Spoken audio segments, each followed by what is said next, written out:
frequency of human consciousness. What is it, and how do we determine it, and how do we increase it? This video will be an answer to your questions after the casino chips analogy that I mentioned, talking about manifestation. Many of you were asking, how do we collect those chips? What do we do? So to answer that question, I will have to give you explanation of two basic terms which actually describe the potential. So this would be the frequency of your consciousness and capacity of your consciousness. Capacity I will discuss in the next video, and this one will be focused on frequency. There is quite a lot of information on the net available about frequency, but a lot of it is kind of confusing because it's not explaining the term properly, so it might give some wrong understanding to a lot of people. And the scale that I put on the cover of this video, with the scale of emotions, with the numbers assigned, with the frequencies assigned to each level of emotions, that scale, for example, is not very useful if you're working on evolving your frequency level. Why? I'll explain, and how to use it, what to use instead of it. I'll give you some techniques and some examples to help you understand what frequency is and how you can actually feel it. And so let's just start from specifically this scale, since I already mentioned it. The thing about the scale is the scale itself is beautiful. It's amazing work that has been done, and the person who determined these numbers and the levels was pretty advanced in like self-awareness and understanding of how everything works. But for some reason they didn't attach the manual to this table, because just the table itself, the scale itself, is misguiding. Because the thing is, the lower you are on the scale, the more dangerous the scale is going to be for you. Because logic is very simple. If your frequency level is already high enough to perceive those high frequencies, high emotions, then you don't need any scale already. You can feel it. Your awareness level is so high that you can easily determine what emotion you are experiencing, and you can easily put yourself on. So in order to use this scale, you already have to be at the very top of this scale. That's the paradox of this scale. So if you are at the some basic level of emotions, so your frequency of your consciousness is not very high, then you seeing this kind of a scale most likely will put yourself a lot higher than your actual level is. People tend to do that, overestimate themselves. And the lower the level of consciousness is, the more tempted person will feel to put himself or herself a little bit higher. I've observed that so many times among my students and clients who used to come for asking me for help, and looking at that scale, they even if I read their energy and I talk to them, I understand their level and what emotions they're actually experiencing and radiating. Those emotions are usually pretty low and raw. That's why they need help, basically. But when you give them such a table, for example, or they come with that table or that scale, they say I don't know what's wrong with me, because I am at the very top of the scale already. That's the side effect of all this new age work, which confused people, some people. The advanced people are never confused. The people who are advanced and those who created that scale, they can benefit from it. Yeah, they themselves, when they already don't need the scale. That's when you can benefit from it. But those who are yet not aware of themselves pretty much at all, they cannot clearly determine what they are feeling at the specific moment. They always describe it really, really unclear and usually wrong. So they would put themselves, because those words on top, they sound so good and attractive and you want to be there, like, because like, as I like to say, inferiority complex is a myth. It doesn't exist. Everybody likes to put themselves higher than they are. Nobody wants to put themselves lower, okay? So we always overestimate ourselves. Being human, that's what we do. So a person, the lower you are, the more will wrong will you will be at placing. So if you like, what's the problem? You place yourself in wrong. What? So what? No problem. That wouldn't be a problem if you wouldn't, like, when you already, like, if you look at the table and you already put yourself at the very top. I'm experiencing bliss, for example. What is there to do? And they come to me for help, like, help me, but I'm experiencing bliss, but I don't know, something is still missing in my life. Like, are you sure that is bliss? I want to ask. But to that person, like what should I, like, there's no, like, I don't need to learn anything more. I don't need to work on myself. I don't need to do anything. I'm already at the very top of the scale, they think. See where the trap is.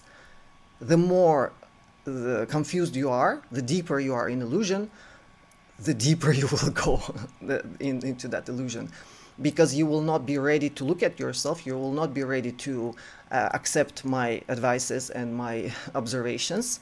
You will consider me like, you're probably envious of me, you're just jealous because I'm at the very top, I'm already experiencing bliss, and where are you? And me, myself, I'm at the very middle of that scale, because that's the only healthy place to be for a human. Anywhere too high or too low is dangerous. So I'm at the middle and she's already on top. Who is going to teach whom? They are not able to learn anything if they are in illusion that they're already achieved that highest frequency, not even knowing what that is. When to me it's obvious that it's not so. So I hope that one I explained. Next one is again from the comments. It will be all connected together, just to clarify, because there was also a question about when I was discussing the topic of castes.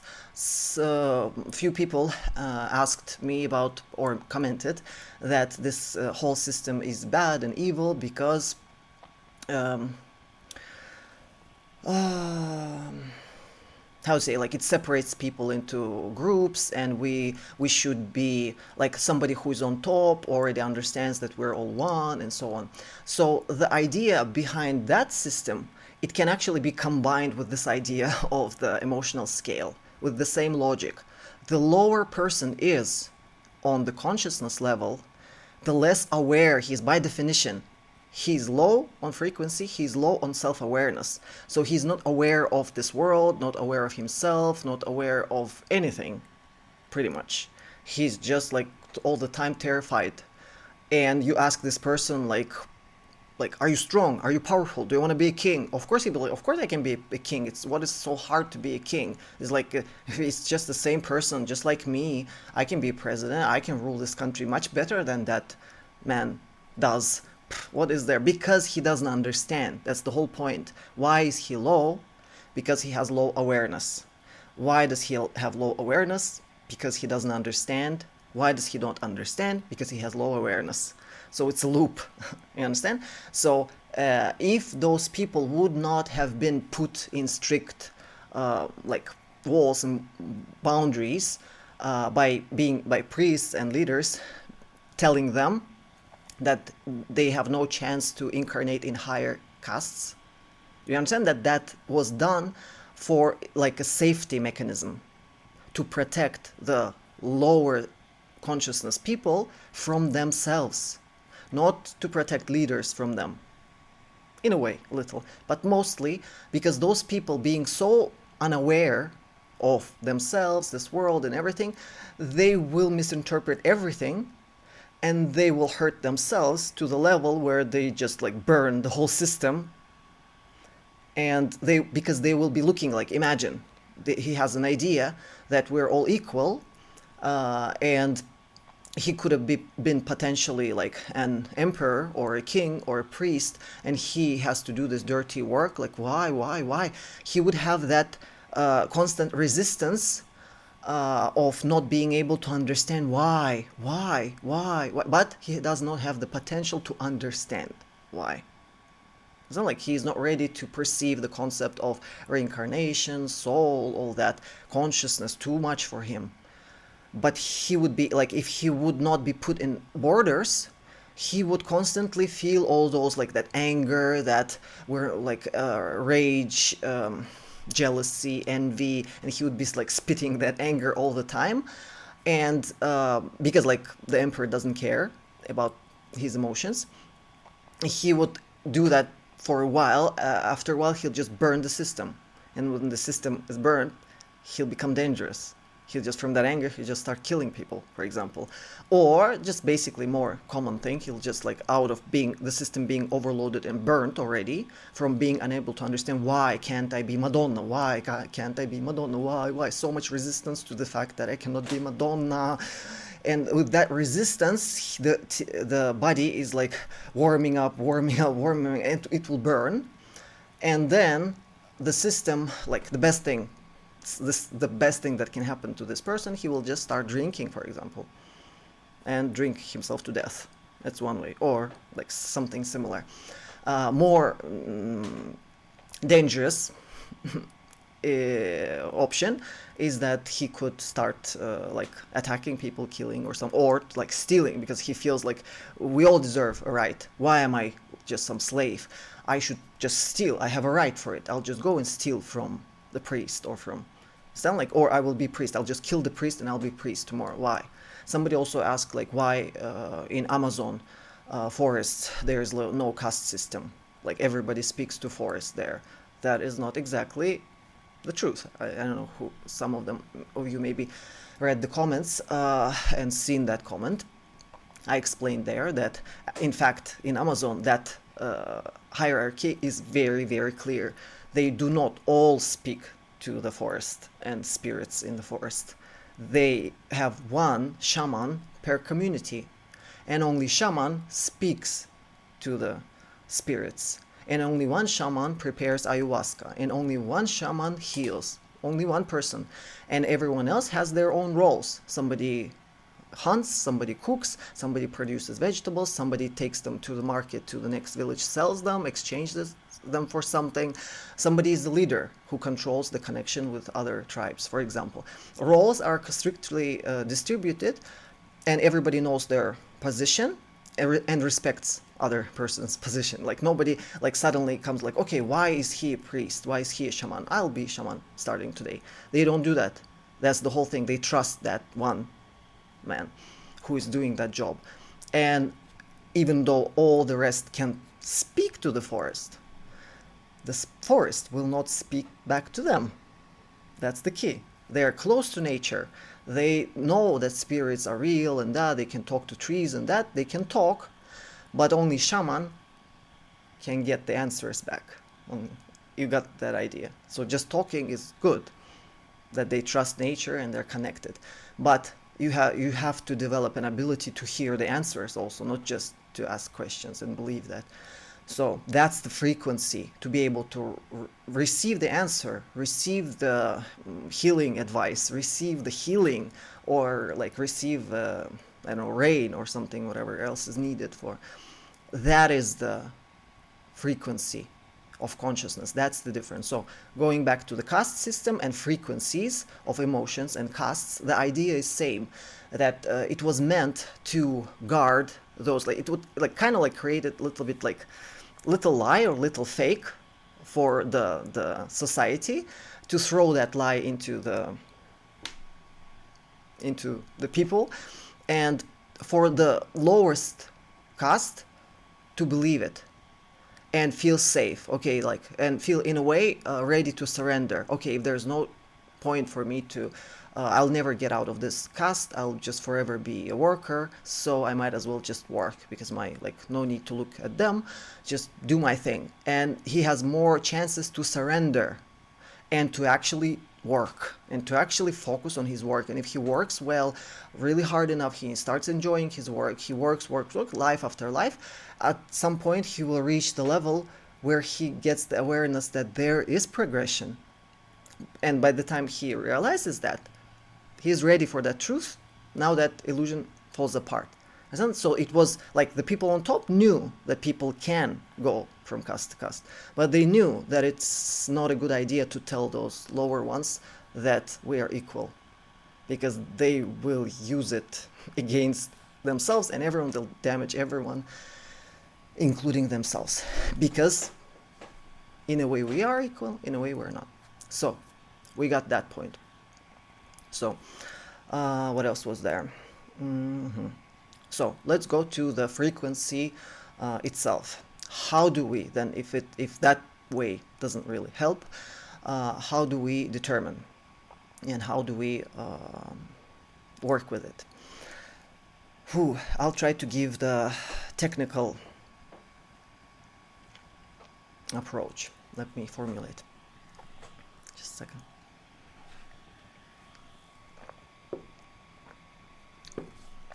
I'll give you an example right away. It will help you just visualize. And then I'll give you an exercise. In my student university years, I had a part-time job at some contemporary art studio, and we had an artist from Ljubljana who came to teach video art. And so he gathered everyone in this one big room, and we had a big TV screen installed in front of us, and he was gonna, before he starts teaching, he was gonna show this one piece of video art that he created, show it to us. So we are ready. Okay, the screen, he starts the video, and what starts to happen is there are a lot of us, and we're staring at this screen, and we are shocked. We're so confused because we're unable to make sense of what's happening, because the visual, just the picture, does not match the sound, and sound does not match the subtitles. So there's subtitles are about something else, people moving on the screen, not connected to the voices that are. So you got the point. Three signals we're receiving: voices, pictures, and the subtitles, and they're all total mess. You are not able to understand anything. And you can imagine how we're all staring at this screen, and we're trying to make sense of it. What is this? What is that? What it doesn't make any kind of sense. You're just watching, staring at that screen, trying to find meaning, because okay, he's an artist, he's probably there's meaning, but I cannot find it. And we're staring at it, and it lasted, I don't know, maybe 2-3 minutes. And when it just finished, the moment that it stopped, I just bursted out laughing. And when I start laughing, the artist got up and ran to me to shake my hand and to hug me. And I was like, what is this? And I look around and I see that nobody else is laughing. And all the faces, they're all confused and kind of upset, maybe a little upset and confused, what was that? And looking at me why are you laughing? And just the artist is so happy. He's just so happy. He's so happy that I understood what it was. What was it? Now I will tell you what was it. What he did is that he took one story, maybe, I don't know, 9-minute long story, and he broke it down into 3 pieces, 3 parts, let's say 3, 3, 3.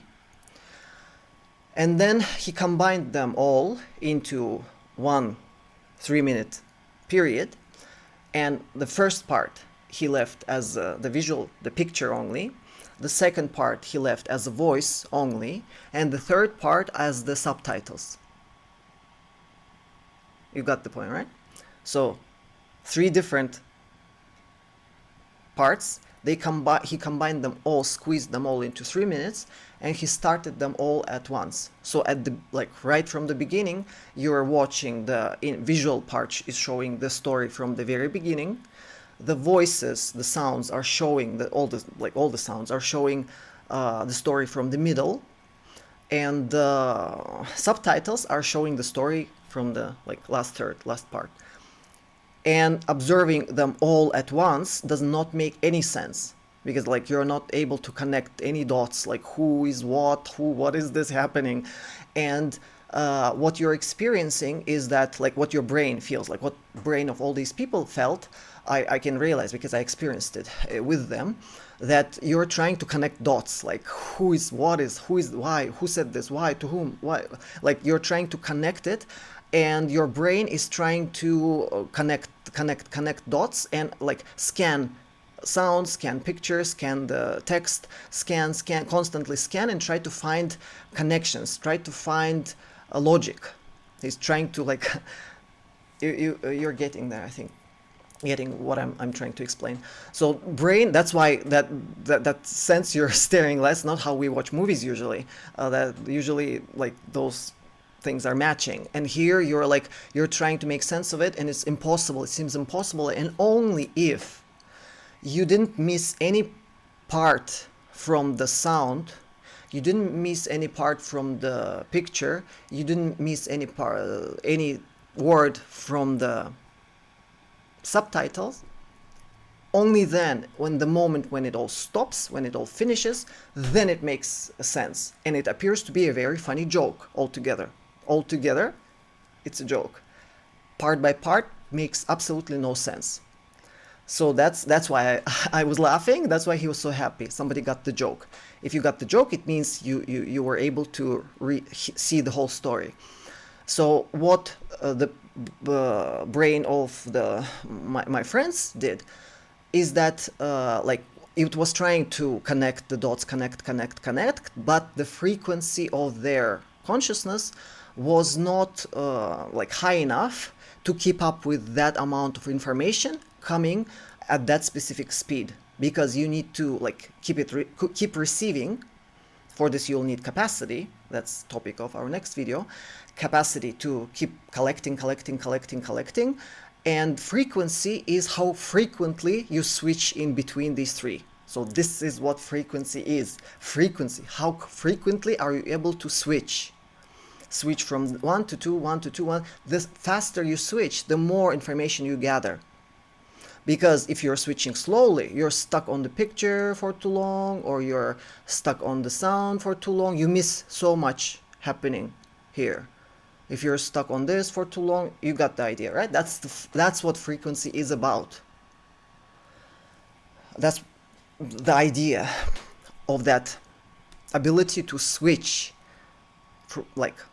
on off, 1 2 1 2 1 0 1 0 1 0 1 0, how fast you can go, and being able to switch fast enough and hold whatever you gathered long enough, because if you don't have enough capacity, you will not hold it. You'll switch and then you'll lose, because you have no place to store it until the end of the movie. So that's and when it's all gathered, if you switch fast enough, you didn't lose any part here, any part here, any part here, then the moment it clicks into place and makes sense, it appears to be a joke. So this is the analogy. How we can practice that? You can actually repeat this experiment. You can take 3 screens, for example, and try to even start one short movie, for example, and you start the visual part on one screen, the sound on another, and turn that screen away from yourself so that you don't see the picture, you just see the sound. And on the third one, keep only subtitles, and that would be beginning of the story on the screen with the visual picture. Picture is visual, okay. Second part can be in voice without the visual side, and third can be received in subtitles only. And try to watch 3 of them, or put them you got the idea, right? You got these 3 screens, and you're supposed to watch them all and see how your brain is gonna feel doing that. You'll notice that very soon your brain will be like, I don't want to do this, it doesn't make any sense, why are we doing this? Because that tension of a feeling that you're doing something that doesn't make sense. That's how the lower frequency people feel about their life. I'm doing something that doesn't make sense because the frequency is not high enough to make sense of what's happening. That's why it's better if somebody puts a cage around them and puts some borders and orders them not to move extra and not to talk too much. So that's the idea. That's why in that if you're on that scale of emotions, if you're actually on the lower scale, your frequency is actually low, you're actually like getting overwhelmed and overloaded so fast, and you have just no idea, absolutely no chance to understand what is going on, what are you actually feeling. So you'll make up a story and you'll put somewhere yourself in the clouds above everyone and refuse to work on yourself. So that's one. I vote for castes instead of the emotional scales. These ones give illusions. They multiply illusions in people. And castes bring people to Earth. All right? So I vote for that one. And another way to repeat this exercise is also you can start just like if that's complicated, for example, like breaking down one movie into 3 parts. That's like things like complicated, maybe boring thing to do. You can basically just take 2 screens, like 2 phones, 2 laptops, like TV and a laptop or something. Just take 2 screens and start 2 separate movies. It's gonna be effect is gonna be the same. Just start like on 2 screens on one movie on one screen together. So you start them on one. You start a comedy, for example, with all the picture and all the like the sound, for example, and on another one start I don't know, some horror movie or something of completely different style kind, or romantic or melodrama or something different. They should be different. You start them together and have it like create an intention to watch both. Your brain is gonna have to switch between them fast enough so that you don't lose any details here or there. Not just watch, but to be able to, when it's done, I don't know, like two hour movie probably will be a little bit too much. Probably will overload you, but for experiment you can try short one just to get the feeling if you want to experience what is high frequency. Because a lot of you are asking like why my spirit guides are not talking to me because of this. Because spirit guides, they talk in very high frequency. They are beings of high frequency. So you have to be able to sustain that high frequency. If they will talk to you, they will talk to you with like movies. They will show you not just 2 movies at a time. They'll combine 2 movies in one and just load you like a package onto you, and you're supposed to just not collapse. It's not like that's the frequency. Are you fast enough to just keep up watching the movie when even if it's too heavy and doesn't make sense? How long are you going to be able to watch a movie which doesn't make sense? That's the frequency, because your brain will try, if you try just imagining, even if you don't do it, just imagine like 2 movies, 2 screens, and you can separate. For example, one has the sound, another one has subtitles, or like you can play with that if you wish to spend your time doing that, but this is just the explanation of what it is technically.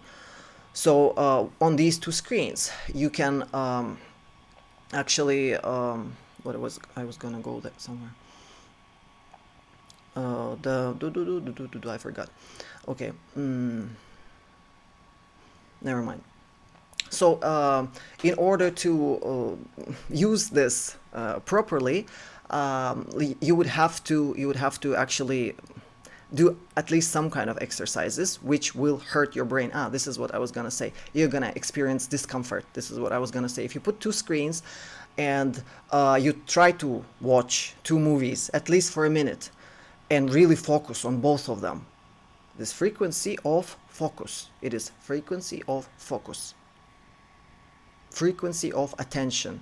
You are the attention, and frequency is your characteristic. So to be able to give attention to 2 objects, you have to switch your attention between them fast enough not to lose anything in either one of them. And when you try to do that, you'll start feeling that your head and your whole body will start getting tense, slowly, like discomfort, like you'll start feeling discomfort and kind of like all kinds of like depending on your level, if you can sustain that, like majority of people will just the animal part in them will just tell them like leave it, stupid, hurts, bad, scary, weird, leave it, go, don't do this, no need, we don't need to do this, it's stupid, it's just stupid people are doing this. That's the reaction of the reptile brain. The animal in you does not want to play such games because the tension can rise so high that the reptile will start freaking out. So this is the feeling. When you feel that your reptile is already like freaking out, you need to learn to release. Relax all muscles of your body and keep looking. Relax all muscles of your body. Breathe. Control your breath. Relax all muscles and keep looking. That is an exercise to increase your frequency. Because the reptile brain will force you to stop where you are. No need to progress. Our task is just to survive, okay? We don't need to grow. We don't need to expand. We don't need to just survive because this thing is like, it's scary. It's like hurts my head. I don't want to do this. It's scary. And you will not be very effective at observing this if you also don't control your focus, like focus of attention, meaning like if you have too many emotions active in you, what's going to happen when on one of the screens you'll see like, I don't know, an explosion, for example, or a child crying, something that grabs your attention, that provokes some emotion in you. You'll get stuck on that screen a little bit longer. So you failed your job already. So you missed some parts on the other one.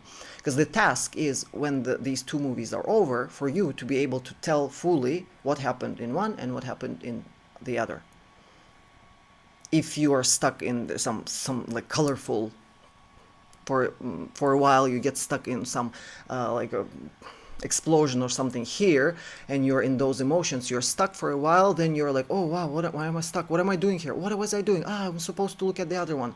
So you lose few seconds, for example, at least, to depending on how emotional you are. That's why this whole work about frequency, alignment, peace, love, all that is so related to being able to keep this balance, like keep that emotionality at a level of like without explosions in emotions, without that up and down wave. And that's why we work with emotions specifically, so that when you see an explosion there, you're able to still keep switching. Like, okay, that's an explosion. You just defined it as a concept, okay? That's why we talk about concepts like evil. Okay, that's evil. Okay, we go to that's forgiveness. When you know these concepts, you don't get stuck. Forgiveness, that's, yeah, my mom, yeah, I also need to forgive. Yeah, I really feel what that girl on the screen feels, because I also feel that same thing about my father and my mother. And you're stuck already on that screen for too long. Now you lost. Now you failed this part of the game already. So your emotionality and being stuck, not feeling emotions, because like being an advanced human, you're supposed to feel all the emotions available, up and down the scale. In that emotional scale, you're supposed to have access to all of them and feel all of them. All these programs should be running like in the background. So like in the balanced state, you're feeling all the emotions at once, but very slight anger, very slight love, very slight I don't know, rage, very slight pity, very slight, like none of the emotions overwhelm you. You don't deny any of the emotions, because if you deny them, you resist them, they will overwhelm you. So you accept them, you let them be. You don't push away, but you don't also run after them. So you feel all emotions in the like background noise. So whenever those emotions appear on the screen, they don't grab you and hold you forever. That's how alignment, frequency, emotions is all like one thing. It's all connected. You need to work with emotions in order to be able to watch these two screens. And for those of you who wish to talk to guides, and those who are asking about the tarot, the major arcana, this is the whole idea about it. In order to really understand the major arcana, you have to have capacity to hold the frequency to observe like 22 arcana. It's 22 movies happening at the same time. So that's the capacity you need to really understand the major arcana of tarot.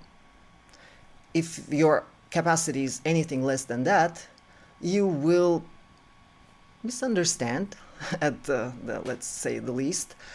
You will just like assign some labels to the cards and to actually experience, because each of these cards is a very dense package of information, and 22 of them.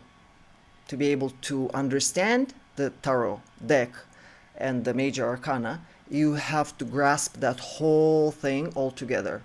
So that means your frequency has to be high enough, as if you would need to be watching 22 movies on 22 screens at the same time, all with full sound, full like picture and subtitles, reading, listening, and seeing all of them at once and not collapse.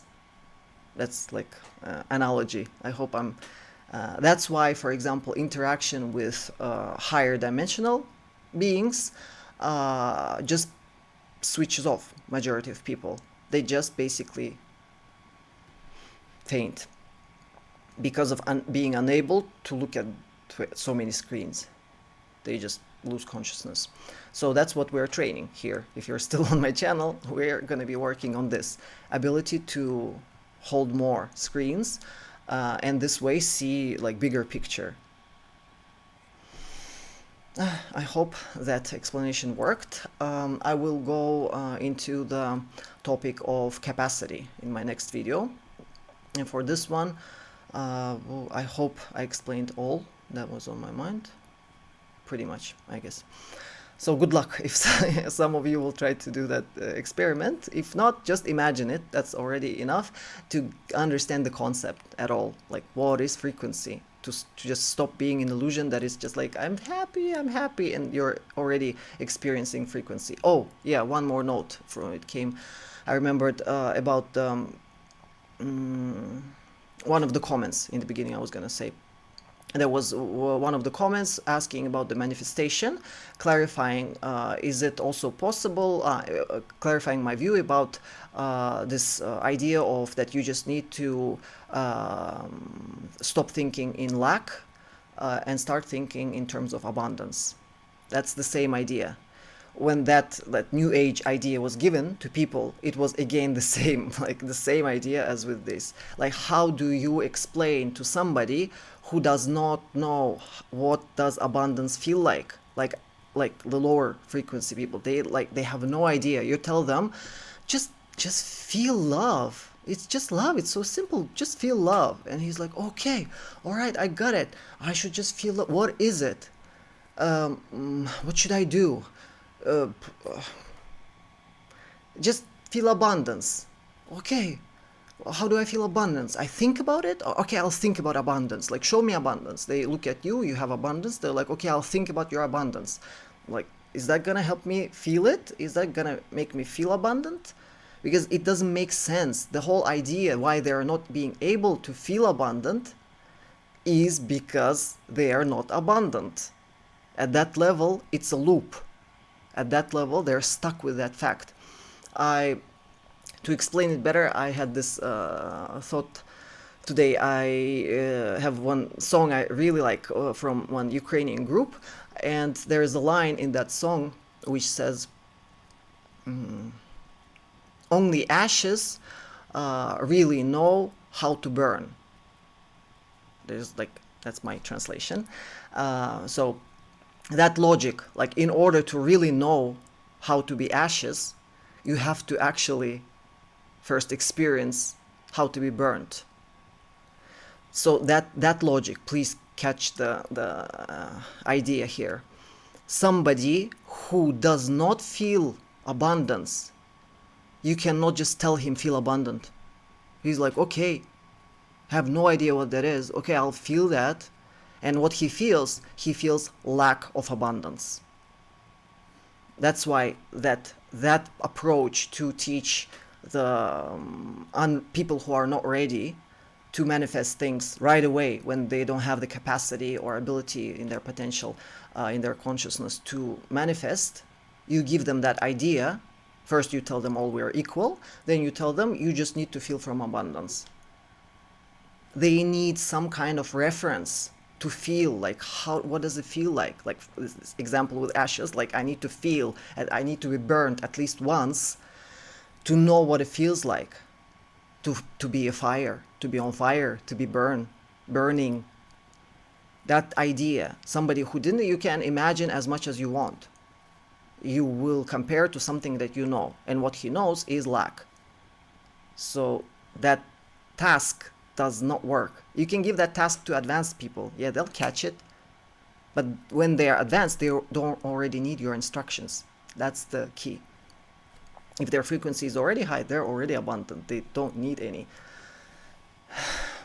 So that's the paradox. This whole thing is all about paradoxes. When you don't know, you're trapped because you don't know. When you already know, you already know. You don't need any explanations. So I'm trying to connect these two opposites of this scale and to explain that paradox so that people have like more access to expand and get out of those illusions that you can just sit and feel something that you don't know what it feels like, and it will manifest. And in this sense, to those people, it would be much more helpful if you would give them a reference instead of an advice like be abundant, just feel abundant. Instead of giving, if you're so abundant and you don't know how to explain what abundance is, or like you have so much love and you're like you don't know how to explain it, you don't have this terminology how to explain technically to this person. So instead of giving advice to feel abundant, just give that person money. Just if you're so abundant, just give until that person is hungry. Understand? Like he's in lack, he's hungry. It's like just telling him be abundant, be happy, be happy. It's like doesn't make any sense. You should look in their eyes. I worked with them a lot. Their eyes are like hungry, like hungry animal looking at you, and you tell them be abundant, and he is like I want to eat you. I want to eat everything you have. Like just when you turn away, I'll eat everything I can see. So to those people, the only thing you can do is feed them instead of giving them advice to feel good. Make them feel good. Give them love. Give them understanding if you have so much energy for them. Give them money. They will know how they, oh, what, that now remember this feeling. You tell them, give them money out of nothing and just say, I'll never ask for this money back. Enjoy it. Just remember this feeling. Look how this feels. Out of nowhere, the universe gives you. Just memorize this feeling, and then he has that feeling as a reference. And you teach him how to just remember this feeling and then come back to that feeling again and again and again until he learns to generate it. Understand?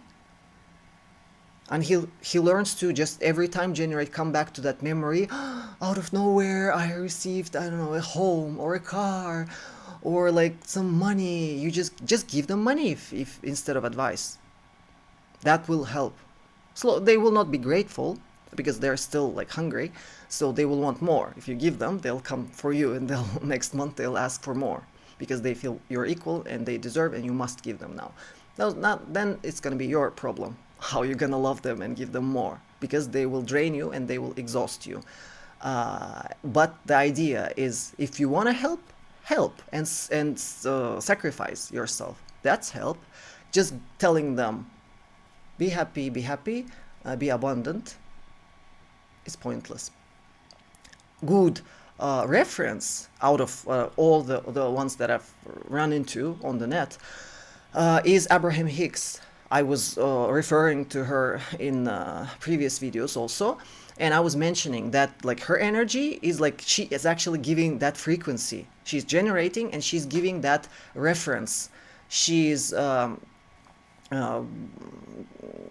even those rampages that she actually produces, rampages in which she's like pushing you into like feel the happiness, feel the abundance of the fact that there's the sun is shining, that you have this breakfast, that you have this body, that it's healthy, that you can take, I don't know, like take a shower and enjoy, and she's doing that tuning for you. Instead of giving money to everyone, she's doing this tuning by giving you a reference to which you can actually use rampages on YouTube. There's like everything is always working out for me. My favorite. I love it. I love her job. Her work, like the way she does it is just amazing. But the point is that a lot of people they don't get the value of her work because they to so many of my students I've given those videos with this abundance and rampages about like everything is working out for me. My favorite one, and they are unable to use it. They're listening and they're like, that's too simple. That's like, I don't know, that's delusional. Yeah, the point is, until you know how abundance feels, you have to like feel it, at least get it from some reference. If there's no people around you who are willing to give you that for free and just sacrifice themselves for you, then use this beautiful lady who is sacrificing her time in order to give you that reference, how it feels. Use it. That's one of the ways to expand. Okay, I hope for now this is all I wanted to say about frequency. Next one will be on capacity.